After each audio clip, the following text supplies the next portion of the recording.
Had a few good runs and a few that ended quick. Like that man of sorrow, I could say that I lived. I dropped all of my fear and I dropped it all at last. I hit the ground hard and I started looking back. And I was raised proud. It was under the light of a full moon on May 8, 1906, that Bill Miner and his crew would commit the third ever train robbery in Canada just outside of Kamloops. Their target? A CPR passenger train that was coming through from Revelstoke. The engine was under the control of engineer Joseph Callan alongside fireman Herbert Radcliffe and conductor Samuel Elliott. The train had been traveling through the night and would stop at Duck Station, which is located in modern-day Money Creek. Duck Station was a small passenger, mail, and water depot, and not a normal stop for this train. That night, though, they had been asked to by conductor Elliott. It was only a brief stop. As quick as they had, it was signaled to start up again. Unbeknownst to Callan and his passengers, this stop would allow two moonlit figures to quickly climb aboard one of the cars, lying in wait until the right moment. A few kilometers outside of Duck Station, the two robbers, Bill Miner and Shorty Dunn, made their way up to the engine car. The men were spotted by Callan, and he assumed it was a joke, so he called out to ask what they were doing. He did not take them seriously when they informed him they were there to rob the train. It became apparent, though, the men were not joking when they brandished their pistols at him. Accounts from Radcliffe would remember the men dressed in dark clothing, with Miner in particular wearing a black Stetson hat and a black handkerchief as his mask. Interestingly, and rather strangely, he wore silver-trimmed green glass prospector goggles to cover his eyes.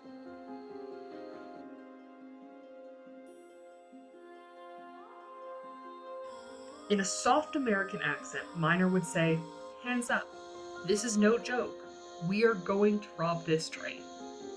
And so the failed robbery that would lead to the capture of Bill Miner began. In this episode, we'll be discussing the infamous American outlaw Bill Miner.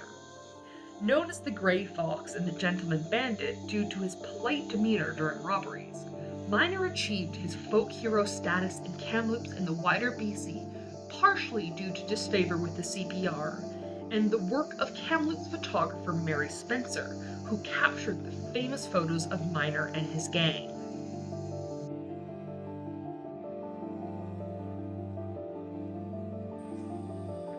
Bill Miner, born Ezra Allen Miner, was born in Michigan on December 27, 1847. He was one of 10 children born to Joseph and Harriet Miner. At only 9 years old, his father passed, leaving Harriet to care for the family alone. A few years later, seeking a better life, she packed up her 3 youngest children, which included Bill, and moved to California. Miner had a few early run-ins with the law as a child, but nothing serious enough to warrant extreme punishment. He briefly enrolled in the Union Army at age 18, but deserted after only 2 months. By 19, Miner would commit to a life of crime when he robbed a treasury house and stole a horse.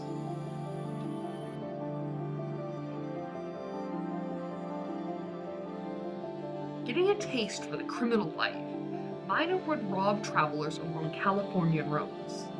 This spree would prove to be short-lived, as he was caught and sentenced to 3 years in California's San Quentin prison in 1866. His time behind bars would not squash the budding criminal tendencies, though, leading to a long and storied career of robberies across the US and Canada. Overall, Miner would spend almost half of his life behind bars. In 1881, after only being out of prison for a few months, he would take part of a robbery of a Sonora Milton stagecoach. This robbery would lead to his longest-served sentence of 25 years in San Quentin prison.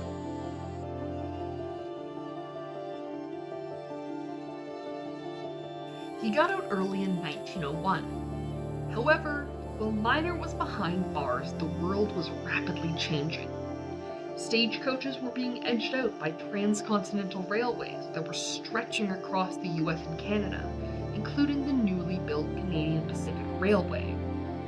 the lawless frontier of the Wild West was dying out as well, with famous gunslingers and outlaws becoming simple names in books. Throughout the West, technologies were beginning to shift. Telegraph lines ran along most railways, and in Canada, much of the BC interior was being connected by early telephone lines.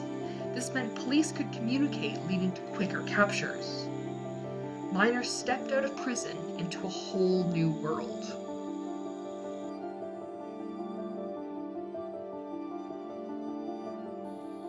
Miner did attempt to leave his life of crime after his long stretch in prison, working oyster beds in the San Juan Islands off Washington State. He was well liked at the job, having been promoted to superintendent. He briefly spent time with his sister Mary Jane and husband Lewis as well, who lived in Whatcom County, Washington, an area that bordered British Columbia. But the lure of fast money called to Miner once again, and in 1903 he participated in an unsuccessful robbery in Oregon, which would lead to his time in BC. Miner had adopted a new method of robbing trains developed by other earlier bandits.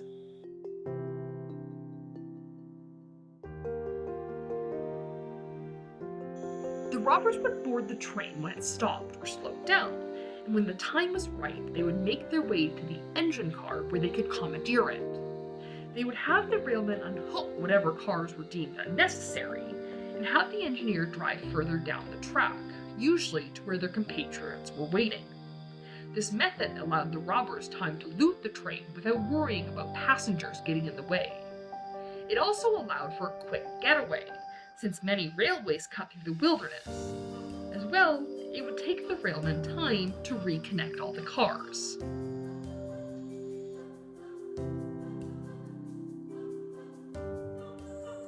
Both of Miner's BC robberies would use this method. After his failed Oregon robbery, Miner spent time with Mary Jane and Lewis before traveling north into BC in 1903. He spent time throughout the interior, though in his early years he was mostly living in the Similkameen, including Princeton. Miner, or under his alias of George Edwards as he would go by when he lived in Canada, was remembered by countless people as a gregarious man who was good with men, women, and children. He was charming and known for his social graces, including dancing, letter writing, and fiddling.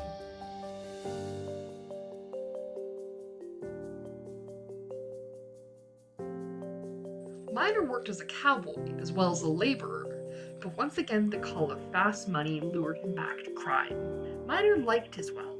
He wanted good horses, fine women, the newest guns, and enough money left to spend at the pool halls.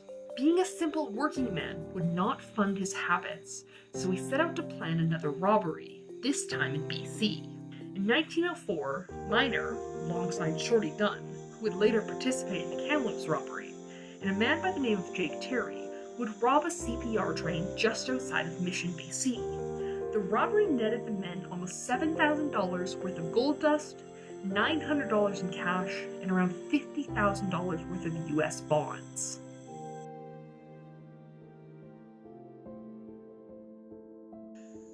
In modern terms, the gold dust and the cash were worth around $250,000, and the bonds over $1.5 million.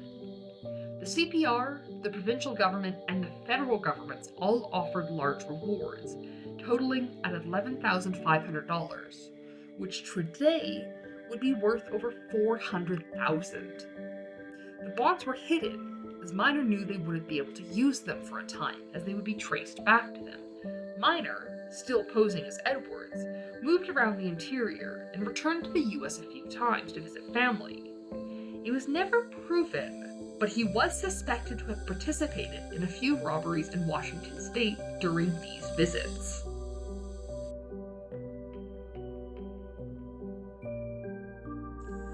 It would be a few more years until the Kamloops robbery took place, as Miner spent time familiarizing himself with the area and the people who lived in the town. Miner was not recognized by people in Kamloops by any account, which could be due to a lack of photos of him. A few sketches and descriptions existed and were likely published at government offices. but many simply did not associate the kindly older man with the daring train robber.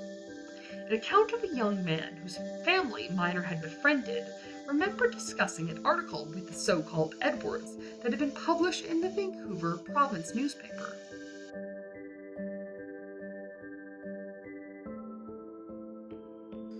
The paper stated it was believed that the famous American outlaw had been the one behind the mission robbery.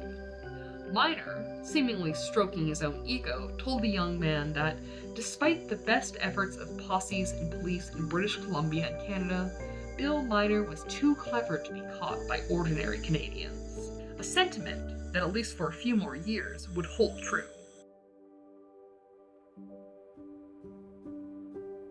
The CPR had been growing for years since its inception in 1881. Alongside its transcontinental travel, the CPR built communication systems in the form of telegraph lines, which in the early days were strung tree to tree along the tracks. As well, they built hotels to accommodate their travelers. But to remain a self-sustaining business, the CPR had to diversify, and they did so by opening trade in the Pacific, chartering vessels to Japan and China. They also promoted travel and settlement in the prairies in BC, as more people meant more business for them. They continued to expand their lines, even if they often displaced indigenous communities without any consideration of the people who lived there.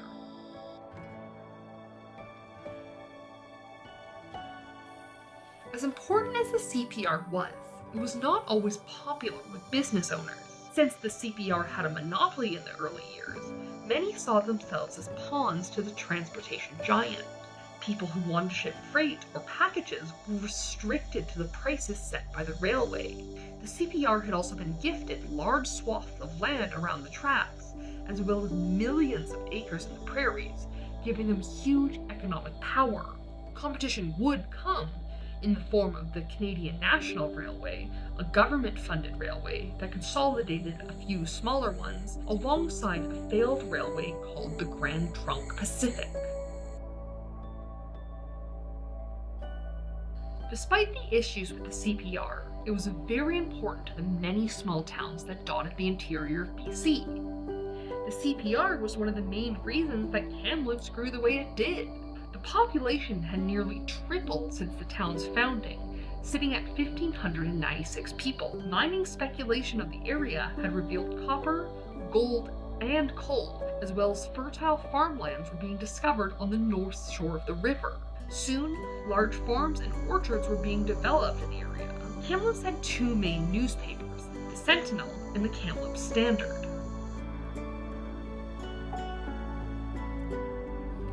Briefly, a third, called the Kamloops Wawa, was published in the popular Chinook jargon, pidgin trading language spoken by white and indigenous people alike.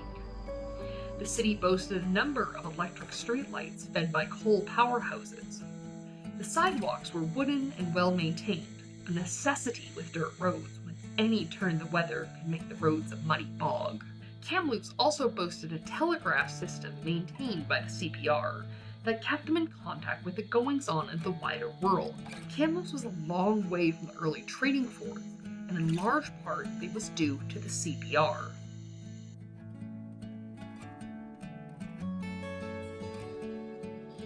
The CPR was important to the town as it provided a huge economic boost.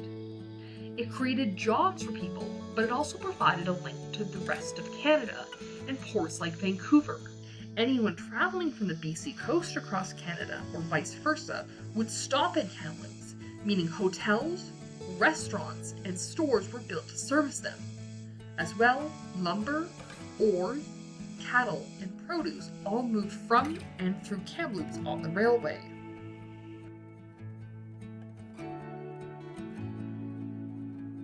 But it was also due to the relation of the CPR that Kamloops found itself with many prominent citizens, including Frederick Fulton QC, who sat as a member of the BC legislature as well as Attorney General, and Hewitt Bostock, who started the Vancouver Province newspaper and ran the Kamloops Standard before joining the Canadian Senate. Both of these men would later be connected in various ways to the Miner trial that would take place in Kamloops years later.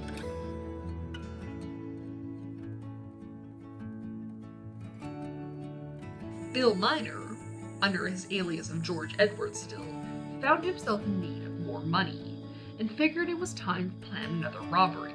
He already had the first member of his gang who would partake in the ill-fated Ducks robbery. Shorty Dunn had been one of the men who had helped Miner commit the Mission robbery 2 years earlier, but the man who would become their third was a gentleman by the name of Lewis Calhoun. Calhoun was born in Ontario and had taught school there.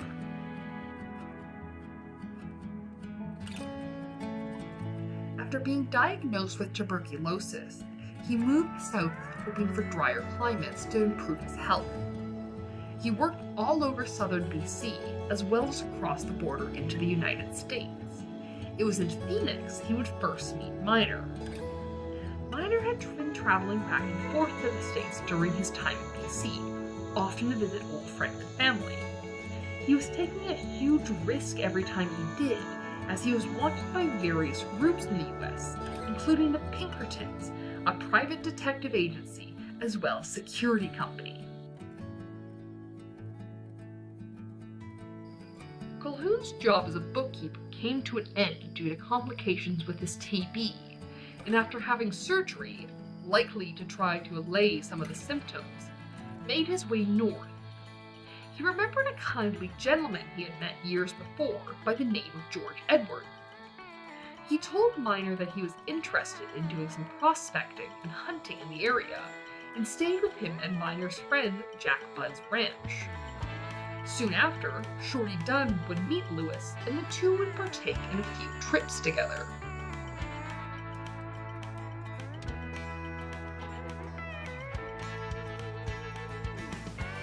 But what likely spurred Miner to rob another train was a major earthquake in San Francisco that had occurred on April 18th, killing hundreds and devastating thousands more, as well as destroying acres of the city. Charitable groups from across the province gathered money to send down for relief. It was in those following weeks of the earthquake that Shorty, Lewis, and Bill Miner would be seen traveling together. It would only be a few more weeks until the robbery would take place.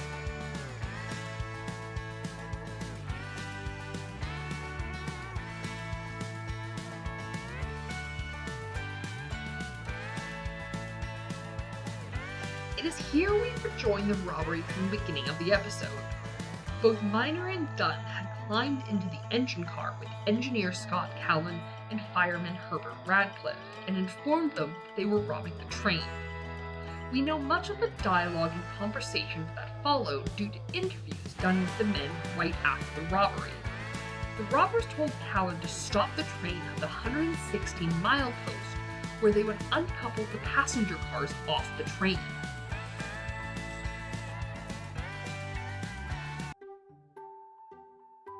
They had seemingly no interest in the people aboard or their goods, suggesting they were looking for something in particular.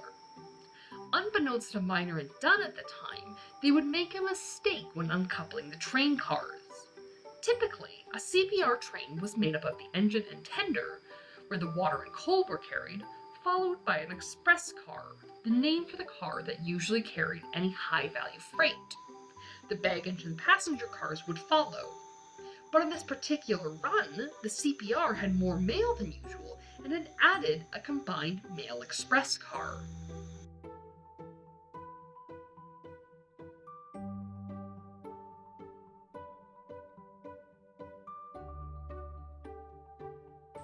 This was the car that sat behind the tender, and the express car sat behind it. So when Miner and Dunn told them to uncouple the cars, they mistakenly left the actual express car behind, only bringing the mail one with them. After the uncoupling, they had the train move on, leaving the express car and the passengers behind. Miner was quoted as saying, "Remember, we wish no harm on you fellows. All we want is what is in that rail car." Eventually, a few kilometers down the track, they had the train stop again. Together, Miner and Dunn moved down to the express mail car.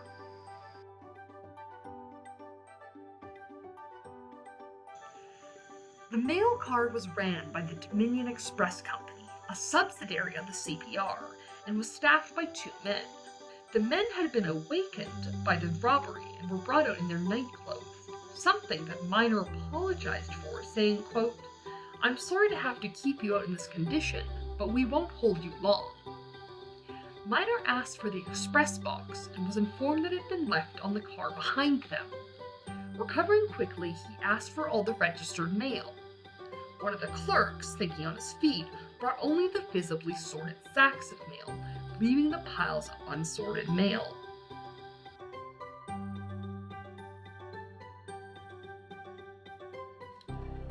Miner asked about San Francisco mail, thought to be referring to the relief funds we mentioned earlier in the episode. He had a clerk open a package that appeared to be in the shape of a gold bar, only to be disappointed when it was revealed to be a few bottles of medicine, of which one Miner still pocketed. Obviously frustrated, Miner looked around the car for anything else, and the clerk lied to him, telling him that there was only regular mail left. Fortunately for the clerk, Miner believed him, leaving an estimated $35,000 to $45,000 in the unsorted registered mail. In modern terms, Miner missed nearly $1.2 million.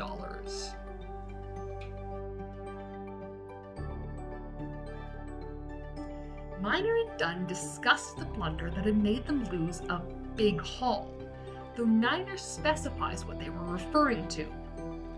Modern speculation wonders if it was a mistaken belief that 2 gold bars that were shipped monthly from the nickel plate mill above Headley, worth around $30,000 to $40,000, over $1 million in modern currency, were on it.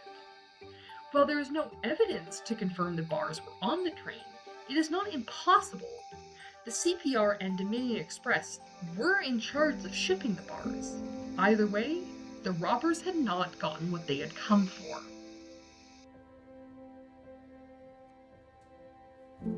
The men continued with their plan and had Callan move the engine down the track to between the 119 and 120 mile markers, where they dismounted.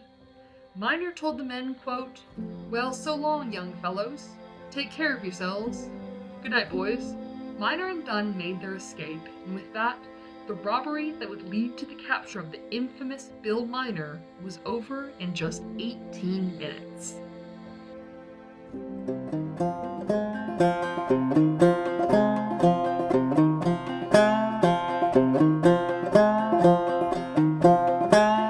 Think it was a Wednesday evening when I began to have that feeling, tying down, I'm packing up. Don't need a map and I don't need much. Traveling hat in my traveling cup, traveling boots and my traveling luck.